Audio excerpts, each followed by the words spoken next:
Hello and welcome to the show. I'm on Project Cars with the incredibly noisy Lotus 78. Yes, I'm here with a new series. I've been wanting to do a sort of a circuit-based series on Project Cars for a while, and I finally came up with something that I was happy with.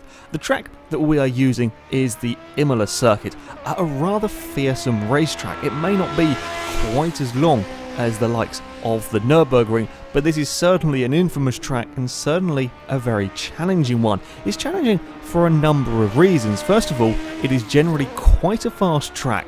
This one, certainly the start-finish line that kind of curves around a corner, you will easily be doing 160, 170 miles an hour in this Formula 1 car that I have here. In faster cars, you will be going even quicker. I mean, this is a little bit of an older Formula 1 car, doesn't have the same top speed as some modern stuff.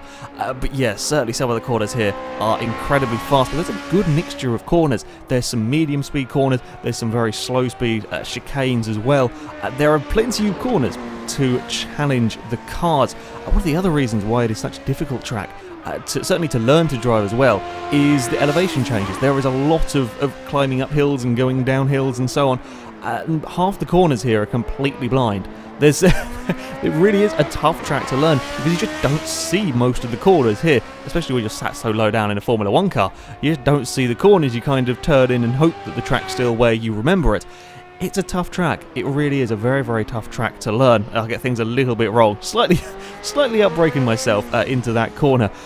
Yeah, a very, very challenging circuit. But it wasn't just enough driving cars around this circuit normally, no. I wanted to add in an extra level of challenge, hence why this is going to be done in the wet. I also wanted to test out the story. I'm sure those of you who watch Formula 1 regularly will have heard. Maybe not recently, they tend to cancel the race the minute there's a tiny bit of rain. But when they were behind the safety car in the wet, there have been a few times where I've heard drivers asking the safety car to slow down because it is so wet. The safety car can go quicker than the Formula 1 cars because these cars aren't designed really to run in very, very heavy rain. So I turned on the thunderstorm, and yes, we got an awful lot of rain for this race. We just look at the standing water. The next shot, when we come out of this corner, you'll see the amount of standing water there is just lying around. Yeah, these are not good conditions for a Formula 1 car. Now, the reason why Formula 1 cars struggle in the rain is they are so low to the ground that the bottom of the car tends to sort of skim over the puddles, and then you lose control of the car and you have all sorts of problems. And the tyres just can't move the water either. So yeah, in the wet weather, in the really seriously wet weather like this, Formula 1 cars really do struggle to drive. Now, the Lotus 78 is perhaps a little bit better, I think, than a modern Formula 1 car. I'm using this car first, if you like, just because I'd never driven it, really, in Project Cars. I've driven all the other most of the other Formula 1 cars and classic ones. Never really driven this car, so I thought I would give it a chance to go first. And yeah, it's a little, perhaps, bit better suited to the wet. It's not quite as low as the newer Formula 1 cars. It's got ridiculously large rear tyres on this. It's a strangely proportioned vehicle, this one. Look at the size of the rear tyres compared to the size of the front tyres. Yeah, it does look a little odd, but yeah, I don't think it's quite as bad off as some of the other. It hasn't got as much power either. It's got a mere, and I say a mere, 460 horsepower. I mean, that's not as much as a lot of modern supercars. So it's not quite as, yes, of course it is still extremely light and so on, but it's not quite as powerful as modern cars. There are still an awful lot of difficulties, as you saw there, coming out of that relatively slow corner. You have got to be unbelievably careful with everything. You touch the throttle a little bit too much, you try and give it too much power, you spin the wheels up and you go around in a circle.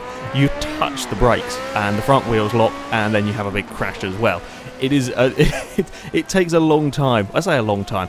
It takes a good few laps just to get the hang of this car. On this particular one, I put a wheel on the curb, and that was it. There was nothing I could do. I could not avoid going off the track there. It just yeah, you can't stop the car once you've done that in these conditions. You try and wrestle the car off the curb, and in doing so, you don't have enough grip to deal with the wet track, and it flings you off. And then of course you don't have enough grip to put the brakes on to slow it down in time. You're in all sorts of trouble with the Lotus. The start-finish line here around this curve is flat out. I mean, we're still getting up to sort of the 160 mile an hour mark with this car as we come down to the first of the chicanes, which is blooming scary. You have to brake incredibly early to make sure you get the vehicle sort of turned in and slowed down. Again, there is another twitch through on the exit of that corner. Everything is about being incredibly careful with this car. Everything has got to be done very, very smoothly. Applying the brakes and so on has got to be done incredibly smoothly because it just will want to spin the wheels up. When you're if you're being a fool, you certainly can't get away with sliding the car around in these sort of conditions. It's just going to spin. Again, on the exit of this corner here, you can't put anywhere near the power that you want to out of there. And there's lots of short shifting going on as well. You may hear that I'm just trying to stop the car wheel spinning. Over the crest of the hills is terrifying as well. You don't think about it in the dry, it's easily flat out over them, but in the wet, certainly even if you're turning the steering wheel just a little bit, you run the risk of spinning up the rear wheels, and then again you're going round in a circle. You can't really get away with running wide through the corners. Certainly through here, the Formula 1 car did not like running. I hated that corner in the wet. In the dry, it's a fantastic little section of corners. In the wet, though, it is terrifying. You run out wide over there. You saw it on the first lap that I had filmed here. You run wide, and it wants to spin. You are constantly fighting this car, trying to stop it spinning. Again, you may hear the short shifting going on the way out of the chicanes. You could almost be flat out down here. If you got things right and didn't touch the curb, if you get a bit better line, you could almost be flat out down there, which is also very scary. I mean, once you're around the corner, it's straight on the brakes. And sort of the downhill and bumpiness and trying to brake and everything all at the same time, that's scary. That's probably one of the toughest corners in the wet. Yeah, it is not easy to drive. It is not at all easy to drive the Lotus Formula 1 car around here. However, we needed some stuff to compare it with. So up first is the Aston Martin V12 Vantage, the GT3 version that has a fairly huge wing. I'm not sure if it's quite as spectacular as the Bentleys.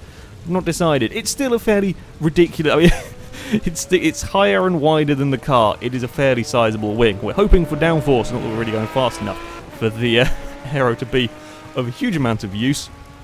Yeah, a more modern race car. This one, I really didn't know what to expect from GT3 cars when it comes to driving in the rain. I expected they would perhaps be a little bit better than a Formula 1 car, but of course on a dry circuit, even though this is a modern car, I highly doubt it is going to keep up with a Formula 1 vehicle.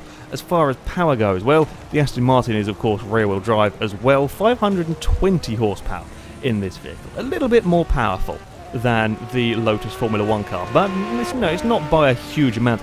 And again, it's another car that's very low to the ground. It's a full-on race car, this one, and I had all manner of difficulties driving this. The Formula 1 car was a lot easier to drive around here than this GT3 car. It was a real pain. Again, it was a similar thing of, if you touch the brakes, they lock up. If you put too much power down, you spin the wheel. That's just going to happen. Okay, that's what happens when it comes to the wet weather. As I get things a little bit wrong, I just tried to carry a bit of speed and I couldn't, and end up out far too wide. Get things wrong into the chicane. That's what happens when you lock the rear brakes. Yeah, I'm not stopping that. I just tried on that particular lap. I was just trying to push it a little bit more, trying to brake a little bit later, because I was having to be so conservative. I mean, these laps look incredibly unspectacular from the car's point of view. They look incredibly slow, and compared to what they will do in the dry, yes, they are. They are very, very slow. But yeah, you just can't put down any more power. You can't brake any later. If you do, you have all sorts of problems, as you saw there. Yeah, and certainly locking of the brakes is the real concern. Again, the start-finish line was not too bad around this curve. It was pretty much flat out in the Aston Martin. I think there was a little bit of a lift. It was a scary one again. It was one of these corners that in the dry, of course, it'd be easy flat out, but in the wet, if you are flat out, the back end's moving around and it's not very nice. I figured that to try and avoid having a stupid impact with a wall somewhere, it was better just to have a little tiny lift halfway through the corner. Again, these chicanes, there's very early braking. You've got to be very, very careful on the power delivery front, and you had to be a lot more careful with this Aston Martin. There was no two ways about it. You have to be a hell of a lot more careful with this Aston than you did with the Formula 1 car. There was just no grip. Now, I'm not 100% sure why. Potentially the size of the tyres on the Lotus are quite handy. Having such huge tyres on the rear, they're probably double the width of the tyres you get on this Aston. So I am assuming at least that is something to do with it, because this car really seriously struggled. I was having all manner of fights trying to just keep this car on the track. Now, each of the vehicles was given 10 laps to set a fast lap time. And I reckon out of the 10 laps, the first 5 were probably spent exploring the scenery with the Aston. It was either running wide through here. I ran wide so many times through this corner. It was really tough getting the car turned through there. You have to be so slow compared to even what you were doing with the Lotus. And we have a big off as I go over the crest of the hill. That was what the Aston Martin was like.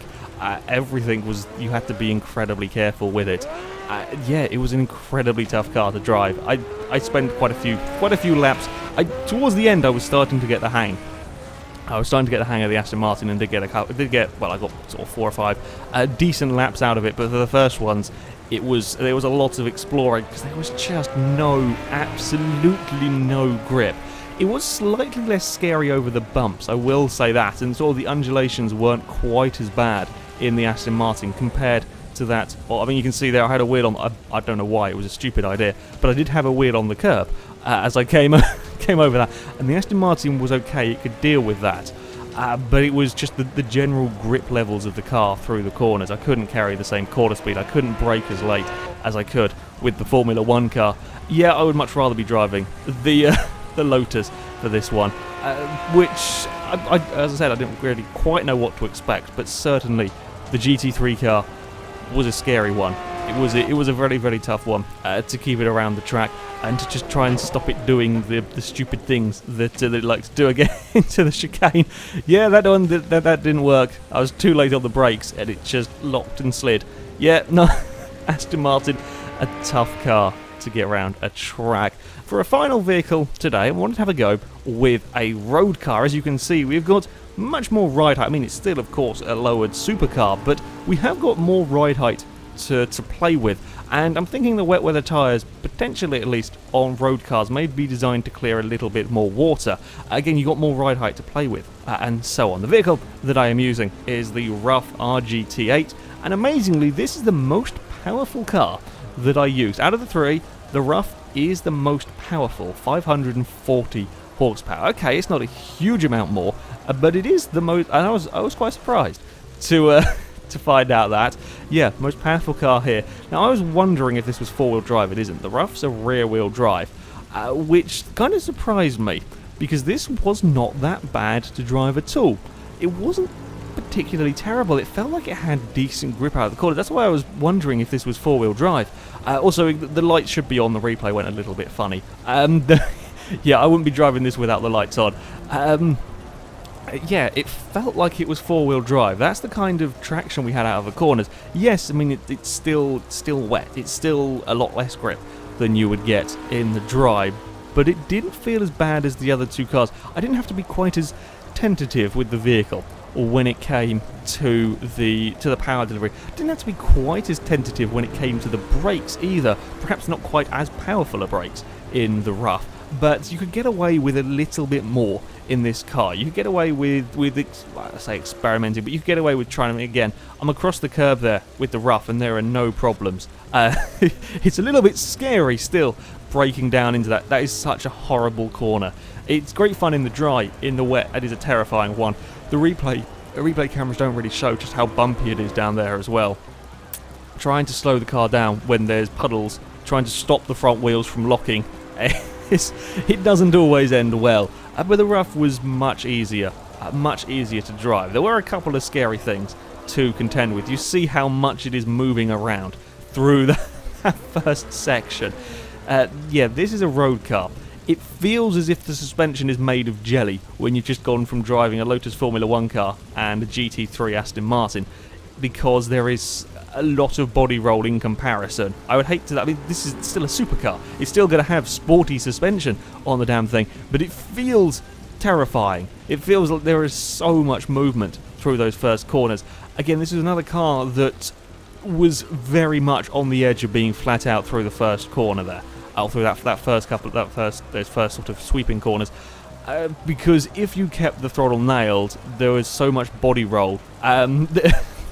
It felt like it wasn't going to hold on to the track, and it would be just wanting to slide around. It was not fun. It was not fun at all. Again, get a little bit of a twitch up the whatever corner number this one would be. It's still, of course, not easy to drive in the wet. You've still got to be careful. I mean, you can kind of see the body roll going on through here. I was surprised by just how much there was. It was certainly made worse from having driven two racing cars to going to drive this one. But this was the easiest of the cars to learn the track. I mean, I had a win on the dirt there, which I definitely wouldn't have got away with in the Aston Martin or the Lotus. I shouldn't really get away with that, but you could with the rough. The rough had enough grip to survive all of that. I mean, it's okay. It's around a track in the dry. It's not going to be as quick as the other two. There's no doubt about that. I may, after I'd run a few times a bit wide through there, I may have braked a little bit too soon that time round. Yeah, in the dry, of course, it's never going to be as quick as the other two cars. But in the wet, it certainly felt very nice to drive. It felt very easy in comparison. I didn't spend anywhere near as much time exploring the scenery. Again, the back end's wanting to kick out. Yeah, I didn't spend anywhere near as much time exploring the scenery with this as I did with the Aston Martin. Yeah, it didn't have that many scary moments, in all honesty. I mean, you know, it's going to slide. There's going to be moments where the back end's wanting to escape, or where you just can't carry the corner speed. But yeah, in all honesty, the rough was a really rather surprising car. Yeah, as I said, I thought this was four-wheel drive. That was kind of the grip that I got from it, which is not bad. Which is not bad at all for a road car, even if the first couple of sweeping corners were terrifying with the with the suspension movement. Anyway, on to the times for the three vehicles. The Lotus 78 is the fastest by quite a margin, a 2-minute 4.587 for the Lotus. Yeah, I mean that's a time in the dry. I reckon I can probably get it into the low 1-minute 40s if I really want to.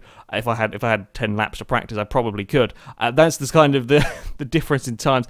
Yeah, a 2 minutes 4 from the Lotus. Amazingly, the rough road car goes second with the 2:18.0, nowhere near as fast as the Lotus. However, it is 7 seconds quicker than the Aston Martin. The Aston really struggled at this track. You could just get no corner speed out of the car whatsoever. Yeah, the Aston is just not at all suited to the wet weather. It really did struggle at this track, and the rough was very easy to drive. I mean, the suspension lets it down. If they had racing suspension on that car, or certainly a lot stiffer suspension, I think the rough would be pretty good in all honesty. Well, there we go. Formula 1 car still leads the table, but a road car goes quicker than a GT3 race vehicle. That is it for this video, guys. So thank you very much for watching, and until next time, goodbye.